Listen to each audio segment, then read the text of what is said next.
Master stroke নীতিশের বিহারে দলিতদের সংরক্ষণ বৃদ্ধির ঘোষণা বিধানসভায়। লোকসভা ভোটের কথা মাথায় রেখে মাস্টার স্ট্রোক দিলেন বিহারে মুখ্যমন্ত্রী নীতিশ কুমার।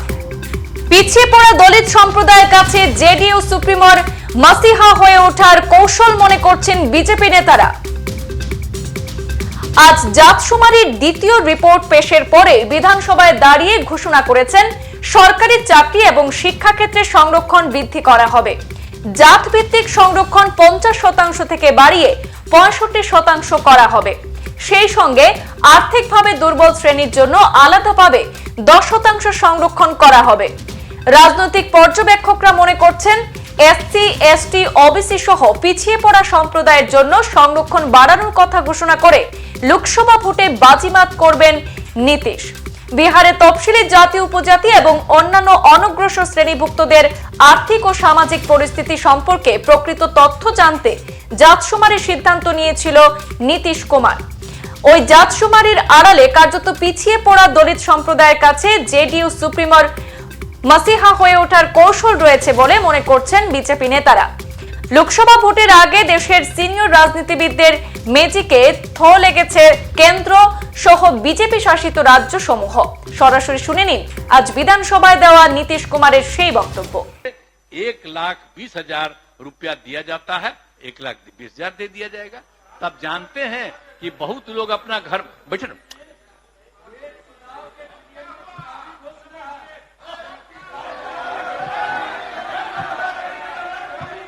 अरे नहीं सब बात, अरे ये सब बात नहीं है।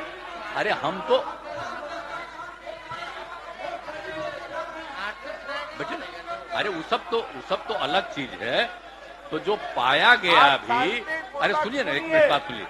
जो पाया गया तब यही सोच रहे हैं कि उन सब लोगों को जमीन के लिए 60,000 खरीदने के लिए 60,000 रुपया से बढ़ा के 1,00,000 रुपया का मदद कर दिया जाए। आप सबको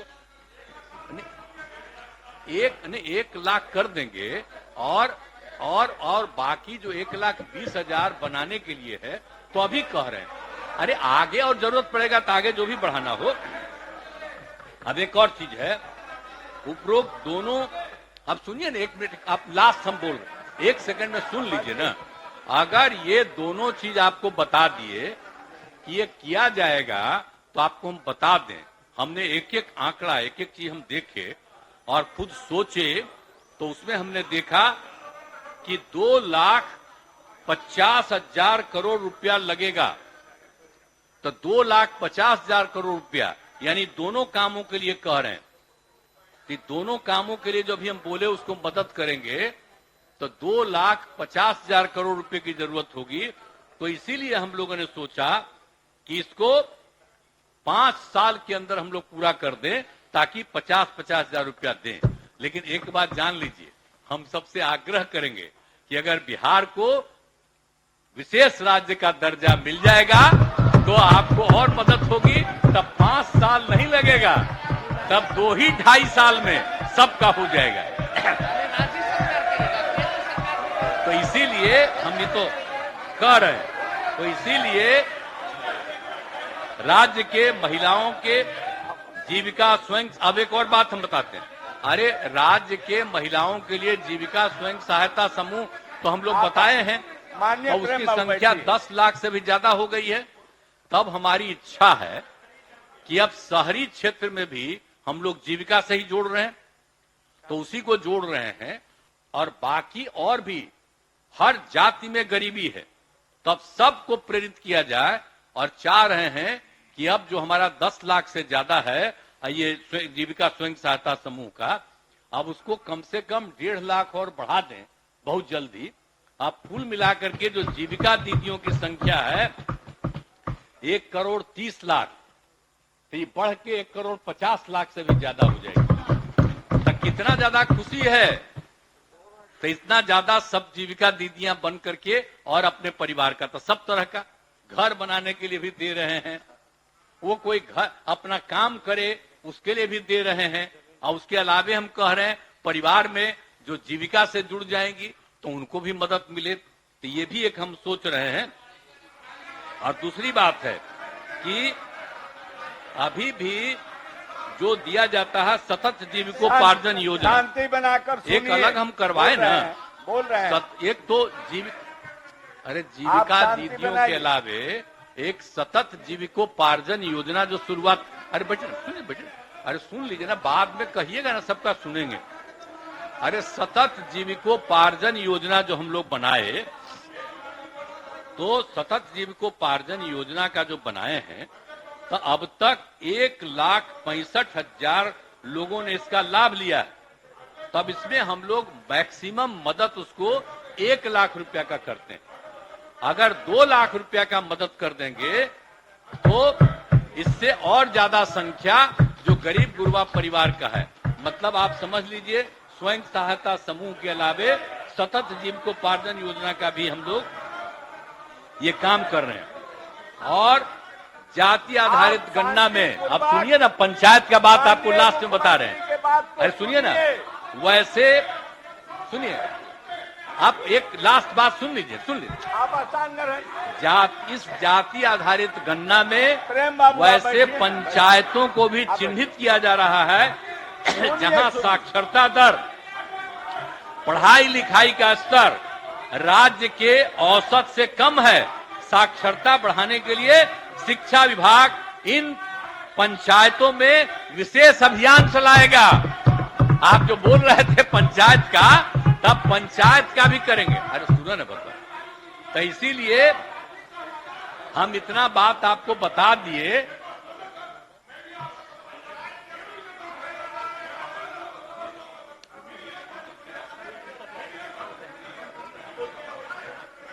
माननीय सदा शांति बनाइए, मुख्यमंत्री जी बोल रहे हैं। अब इसके बाद आप बैठ जाइए, सुनिए। अब हमारा आप बैठिए, विश्वास है। जगह लीजिए। अब आप जितना आसान बात हमने ग्रहण आपको कीजिए। बता दिए, तो माननीय हमारा ये मुख्यमंत्री जी, विश्वास बात को है सुनिए। आप कि जाति गणना के साथ साथ आर्थिक और शैक्षणिक जानकारी के आधार पर खाली जाति गणना नहीं कराए हैं, बल्कि सबकी आर्थिक स्थिति का भी अध्ययन करवा लिए। इन दोनों के आधार पर इन ऐसी ऐसी नीतियां बना करके, नीतियां योजनाओं से समाज के गरीब एवं हाशिए पर अवस्थित लोगों का विकास होगा। और न्याय के साथ विकास का हमारा संकल्प है। जिस दिन हम काम संभाले हैं, भूलिए मत, न्याय के साथ विकास का हमारा संकल्प है। ये काम को करेंगे।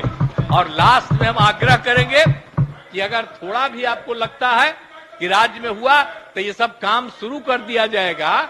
और अगर केंद्र सरकार जाति आधारित जनगणना पूरे तौर पर करा करके, और हम तो आग्रह करेंगे उनसे भी कि आर्थिक स्थिति की भी पूरी जानकारी सबका ले लीजिए और उसी से और नीतियां वहां से बना दीजिए, तो उससे सबको लाभ होगा, सब आगे बढ़ेगा। हम तो केंद्र सरकार से भी अपील करेंगे। और जो कुछ भी रिपोर्ट है, हम लोग ये सारी रिपोर्ट, आज यहां मीटिंग हो रही है और विधान परिषद में भी हो जाएगा, उसके बाद सब हम लोग केंद्र सरकार को भी ये सारी बातों को भेज देंगे कि आप लोग भाई आगे और जो करना है करिए। अब हम लोग तो यहाँ पर कर चुके हैं, इसलिए यहाँ के सुधार के लिए हम लोगों की हैसियत है, उसको करेंगे। लेकिन साथ साथ बिहार एक गरीब राज्य है, इसको विशेष राज्य का दर्जा दे दीजिए, ताकि बहुत उत्थान होगा और बिहार बहुत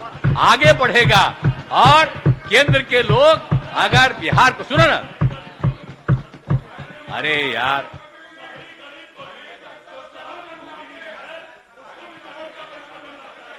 ठीक है, अरे सबको मिलना चाहिए। अरे ये ठीक है, आप ये बोल अभी दिए, अब तो स्थान ठीक है। ग्रहण कीजिए। सरावगी जी, अरे आप अभी कह तो दिए, बैठ कीजिए। कह रहे हैं कि सुनिए ना, माननीय हमारी बात मुख्यमंत्री है का सुनिए।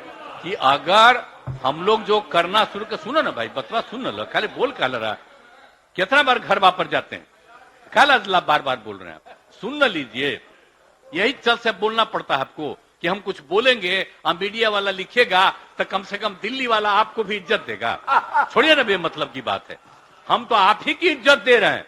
हम तो कह रहे हैं कि जो बिहार कर देगा अगर केंद्र सरकार इसको इसी तरह से कर देगा तो उनको कितना फायदा हो जाएगा। और हम लोग तो पूरे राज्य में इस काम को शुरू कर देंगे और इसके लिए जो भी कानून और जो भी लाना होगा वो भी आपको इसी सत्र में पेश कर दिया जाएगा। इन्हीं शब्दों के साथ आप सबको मैं बधाई देता हूं कि सब लोग मिलकर के एक साथ काम किए और जो भी हुआ है सबके एकजुट होने से हुआ। अब इसको और ज्यादा कुछ करना है तो और किया जाएगा। अभी तो जितना है उसके आधार पर यह निर्णय है और यही आप सब लोगों से आग्रह है कि सब लोग इसके पक्ष में धीरे धीरे बोलबे किए हैं कि हम लोग पक्ष में हैं, तो अब इस तरह से करके हम लोग लोगों के हित में उनके विस्तार का काम कराएंगे। तो इन्हीं शब्दों के साथ आप सबको बहुत बहुत धन्यवाद। সংবাদ এই পর্যন্তই, ফিরছি পরবর্তী অন্যান্য আপডেট নিয়ে। ধন্যবাদ।